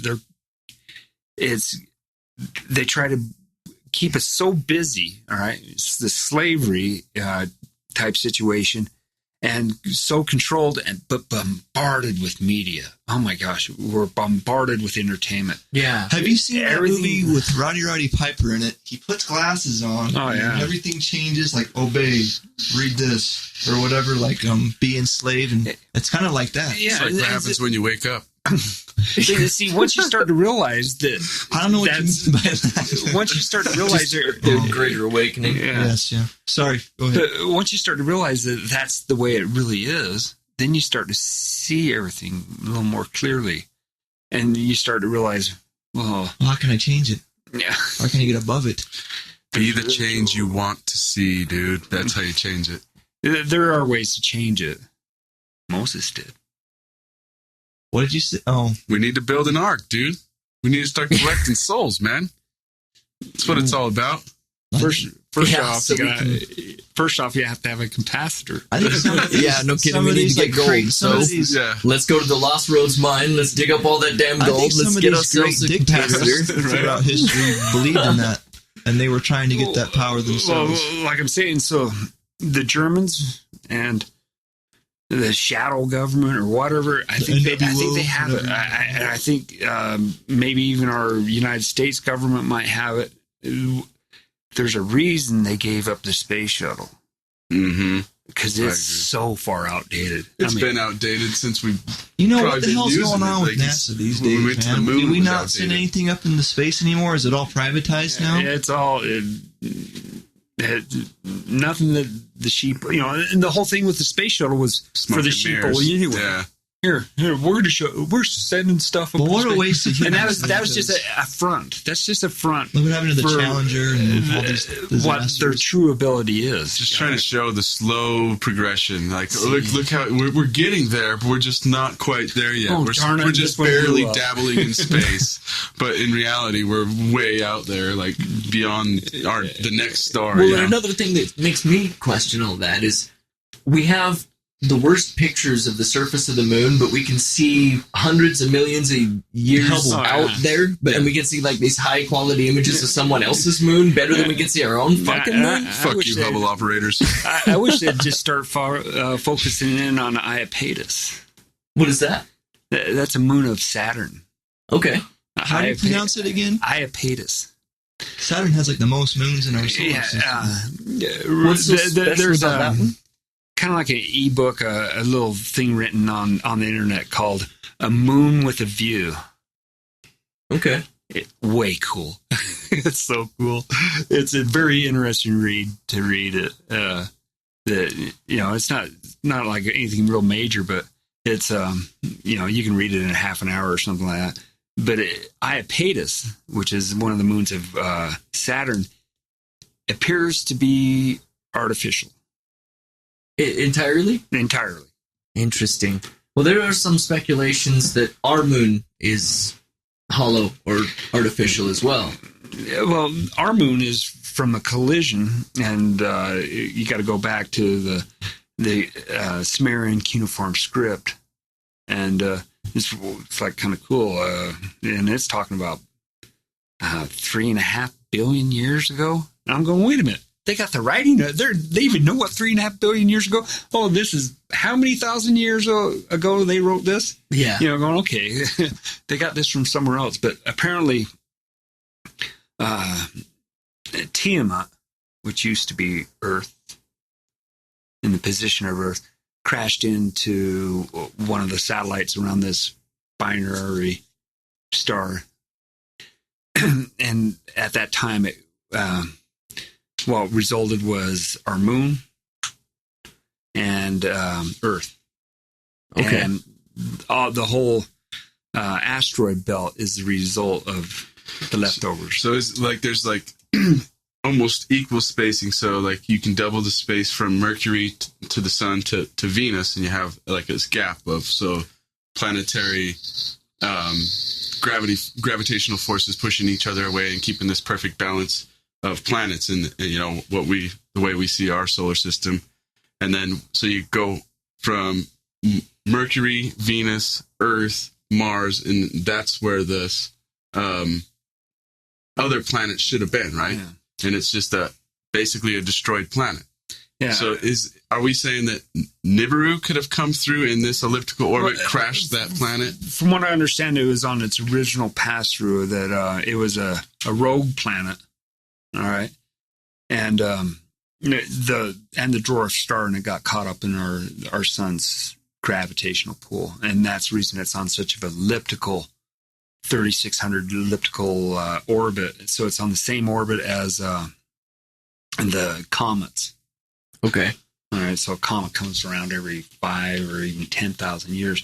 It's still on an orbit of our sun, and but when it was rogue, it was just cruising through the cosmos, and one of the that dwarf star's satellites hit Tiamat, which was the name of Earth prior to being called Earth. Now, was there life on this planet before? It was a watery ocean planet. Okay, so there was a landmass, but there was not strictly much water. Primarily. Interesting. That's fascinating. Yeah. So, in your opinion, what would you say all of this is leading up to, or what would you say the whole point of this specific action is? Well, we're just being farmed, and they can wipe out the whole entire crop anytime they want, and start over. Because when you think of alien races, most of them live. The advanced ones live to be much, much older than hundreds of thousands of years. And so you think, well, what if you were to live 100,000 or even just 1,000 years? Your whole life perspective would be quite a bit different, especially by the time you got to be a fairly old person. There would have been a lot that you would have learned. Absolutely. Yeah, good point. And so for any alien race, they could. I see our future as eventually we get too populated. Well, actually, they want us to bring our population so they're even getting a bigger yield on their fruit, in which they want people to only live to be 30. All right, so that's the reason all these chemicals are in our food. GMOs, preservatives. Yeah, you got these companies out there making GMO foods that are basically have no nutrition in them at all anyway. And then they're going to coat them with stuff. It's like. So it's not our own government that's doing this. It's I think it's a shadow government, the kingship, like he's talked about. All right, behind the scenes, so an oligarchy of a bunch of So the kingship would still be following the bloodline, which would be Queen of England. All right, she's rather passive, not too involved, and so that's the tip of the dollar bill symbol, the pyramid of the Illuminati. The Latin on there. Then you come down from that. The next step is I believe the 13 families. So you got the Rothschilds, Rockefellers, Morgans, and then it keeps on going down from there. And so basically, that's those lower levels are running everything. All right, and it won't be until we get a new king, which I believe is Andrew, that things are going to probably get a lot worse. So you see in the near future things not brightening up? Well, I mean, it's pretty clear. How soon? 2016. Interesting and terrifying. I would go by when we get a king. Yeah. So when she passes? Or steps down. Yeah. It'll be interesting to see what happens. Yeah, I believe it'll probably be, I think it's Andrew. It's the oldest of hers? No, it's not the oldest. Oh. I think it's actually the third in line. Really? Is who's going to be there. That's interesting. Because Charles have to have you back on. And I know we'll have to dig into some of this bloodlines. Yeah, we have to. Charles is supposed to be the king and he's not going to take it. And the next one, I can't remember all of them. Well, we should definitely get back to this in a future episode, and we'll just leave it off at this point and pick it right back up in the next one, and go with the bloodlines as far as the kings and queens. I'd love to pick that up and learn something definitely from there, like the monarchies of Great Britain and stuff. Absolutely, I feel like we've got the right guy to ask the questions to. So for sure. Well, let's pick this back up in the near future. All right. Let's invite listeners to watch the Israel UFO. Absolutely. So they can see what I was talking about, Tetragrammaton. Absolutely. And then also near-sun UFOs. And so they can... And Nassim Harriman. Or sun-diving comets. Yeah, sun-diving comet. and Nassim Harriman explains it pretty well, how they might travel. And, and that's all with use of a tetragrammaton, which is the souls of man, in which we're the crop. And the battery. It's not a pretty picture. No, so it doesn't. I went on this quest for knowledge, and it's not a pretty picture. No. You got the knowledge, but did you want it? Yeah. The way that I see that, honestly, and it may be a little bit too simplistic, but it's easier to digest the truth than it is to deal with a gut full of lies. So, because I know what's not true. Yeah. We've lived it for way too long. Well, for our listeners, is there a way for them to get a hold of you, or should they just kind of funnel through the website? Yeah, funnel through the website. Absolutely. Yeah, we'll pass anybody that has anything, any questions, any further, interest in what Ra has brought to the table today. We'll definitely pass the message along. And for those of you that do want to send a message, send it to info@oddrealityradio.com. You can also get a hold of us through Facebook or Twitter. And once again, continue to investigate life through the lens of possibility. I'm Ty West. I'm Joshua Ray. I'm Jared Black. Take care. And I'm wrong. Peace. Have a good one. Thanks again, man. Yeah, thank you, Rob. It was awesome.